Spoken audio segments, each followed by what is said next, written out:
This is the Effing Business Podcast. You ask the questions, we answer. Welcome back to the Effing Business Podcast, episode 29. Aaron, welcome back, my friend. Thank you. It's been a long time. Yes. Huh? What we're going to talk about today are skill sets that we've acquired and that we continue to acquire over time that has either made successful or are not, really. So what have you acquired over time? I think it's not a skill, but it's a mindset. So I don't know if that really counts, but I'm going to say it anyway. I think that the mindset that it doesn't stop and it doesn't end and you just have to keep going and putting in the time and the effort and putting in the work outdoes everyone else, right? Unless they're putting in that same amount of time and effort and so on, right? So brains and skill and so on doesn't outplay work ethic and work, right? If I'm working 15 hours a day, right? And there's a guy working 8 hours a day, I may not be as efficient, but as long as I'm close, I'm going to outwork that guy. So, and I think everyone expects people to work 9 to 5 and put in 9 hours, 8 hours a day. Even as business owners, people expect that they put in 9 to 5 or whatever. They don't expect more. And when you put in the 15, 16 hours it needs to be done and get there, I think that those are skill sets that not so much I acquired, but over time learn to love and learn to just can't be without. And so that's sort of, if it's not a skill, but it's sort of a mindset that you have to just constantly be outworking everybody. You? Yeah, I think that definitely changed for me. I thought I'm going to start a business. I was 21. In a couple of years, I'm going to retire, where I'm not going to have to work, right? And I really believe that. I remember telling my landlord when I signed the lease, that she was like, "Oh, what's your mindset? Like, how long do you think you'll be here?" I'm like, "Well, I just started my company. I think, probably be looking to move at the end of this lease." This actually happened. That's 8 years ago. I still live there. Well, the difference is I own that. I own it as opposed to paying rent. But I really believe that, and I think I set that mind frame initially in my wife, and I had to slowly change as it changed in my head. Yeah, when you tell your landlord you move out a year. Yeah, it was like, okay, this pile of gold is just on the other side of that ridge, right? There's always a pile of gold on the other side of the ridge. But there's no ridge. Exactly. The ridge is way further than you think it is. Correct. Right? So when I learned that, okay, there isn't a ridge, there isn't a pile of gold, you just got to keep going at it every day. That's when my mindset changed, and that's when I kind of shifted my wife's thinking, okay, we're not about to get rich in a week. I think there's ways to get rich in a week. I just don't think I think they're hobbies. I don't think they're businesses. Were they X? I want to try that. I think things that are come and go, right? Like fads, right? Like cash advance right now, for example, right? Business. You think that's a fad? I think legislation eventually will shut it down and it will be a fad, yes. So will it be legislation, or will the big guys move into it and kill the little guys? One or the other, but okay. I think legislation will come in and crush it, and that dies.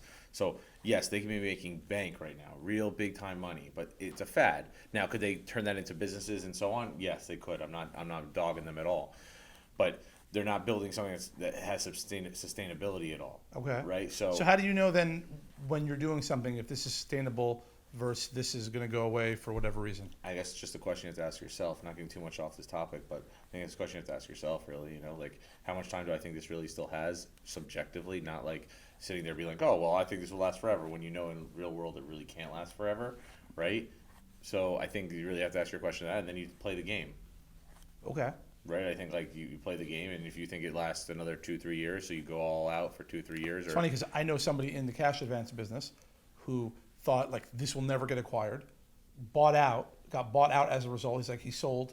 A year later, that specific business was bought out for a stupid amount of money, and he did well. He didn't have to work for a year or two, but he didn't do well like they did, where they moved to Puerto Rico and retired, right? So and that was 5-6 years ago, or 4 or 5 years ago. Right. I think that the big boys can make something that's a seedling, right, become a humongous tree and make billions of dollars, not millions of dollars, where, even if you're doing the same exact things, then this influx of money and influence and so on. All right, so I don't mean to cut you off, but let's get back to the topic, yeah, right? Fine. So the skill sets. So patience, I think, is certainly something that while I don't necessarily have it yet, at least I recognize that I have to have it. That's a huge statement, my friend. No, but and it's on camera. You got 3 of them right here. That's very, very huge that's statement definitely something that we talked about this previously in the podcast. Yeah. That's important. What other skill sets? I think one of the things that we've learned or at least it's been eye-opening for me as somebody who did not do well in school and just thought like negatively about education, was that you're always learning and you always have to learn, right? So you have to figure out how to be self-taught to some degree. So like when it came to building our marketing company, Vince was instrumental in going out and learning the things that he didn't already know to at the very least to be able to like know who we're interviewing and know, like anybody who walks in the door who knows more than you, you're awed by, right? So like, okay, can I call bullshit on this person? He doesn't know what he's talking about, right? Because Right. I have a strong enough base. So I think like between patience, learning what you don't know, right, going out there, what other skill sets do you think we've developed along the lines, other than just being able to spend money? Yeah. I think patience is definitely a big one. I think like that mindset of just like the stage is never too big for you, right? So don't ever be scared to really jump up on that stage and do Is it that, or we've learned to kind of figure things out so things are less scary because of that? that. But but I think getting up on the stage in the first place was a lesson in itself, right? Like being able to get up on and be the person of a company, or be the head of a 40-person, 50-person kind of company, where one maybe not have thought of it being there, so it never came about. It just sort of happened.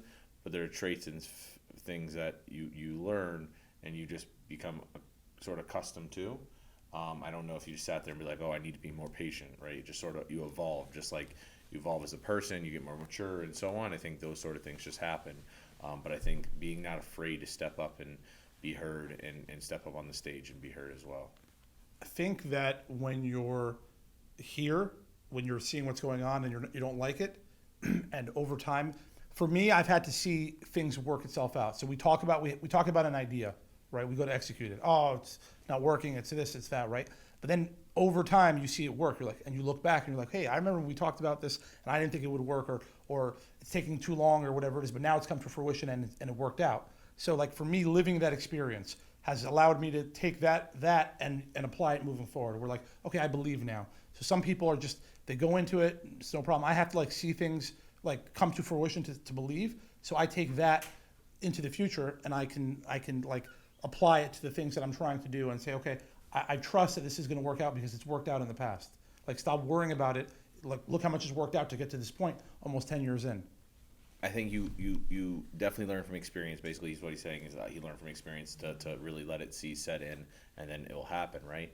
So I think that's, until then, you have to really think to yourself subconsciously or even subjectively, like, am I being patient enough for this in his sense? Or am I being loud enough and sometimes quiet enough, right? Because I as much as people think like I speak a lot, I don't speak as much as I probably should or could.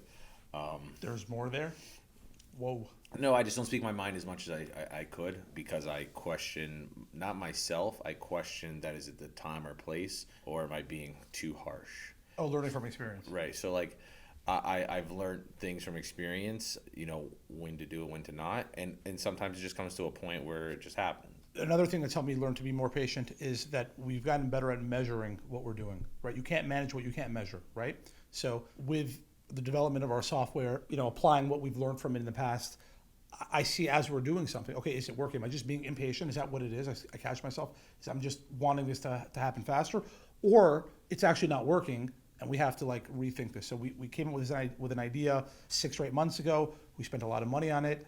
Like I was feeling really impatient about it. Vince was feeling impatient about it. We looked into it. We're like, wow, it's not yielding any results. Like, how do we do this idea better? Then we thought about it, and like, there's no better. It's not like slight deviation. We have to totally revise this idea, right? And we've created in that process a better way to measure what we're doing, right? But also create a better way of doing that process. Correct. The underlying idea was faulty, right? So we've changed that idea, morphed it, and now we're going to give it an opportunity to succeed. And over time, as it succeeds, then we'll grow the idea, as opposed to what we did the other way, where we just kind of spent all this money on this idea, and like very quickly we're like, this isn't working. And it's not working with just one person. It's not working with 5 people. It's just a faulty idea. It's based on a faulty premise. So that I wouldn't say was being impatient. If anything, we spent too much time on that, and it totally wasn't right. Yeah. So trusting that things are going to come to fruition, being able to measure them as they proceed, right? It's not like when you plant a seed. You plant a seed and like there's no evidence of that seed until it all of a sudden sprouts, Right. Like here, there's enough technology that it will allow you to measure what you're doing. You could watch the growth. Episode 29. See you on number 30.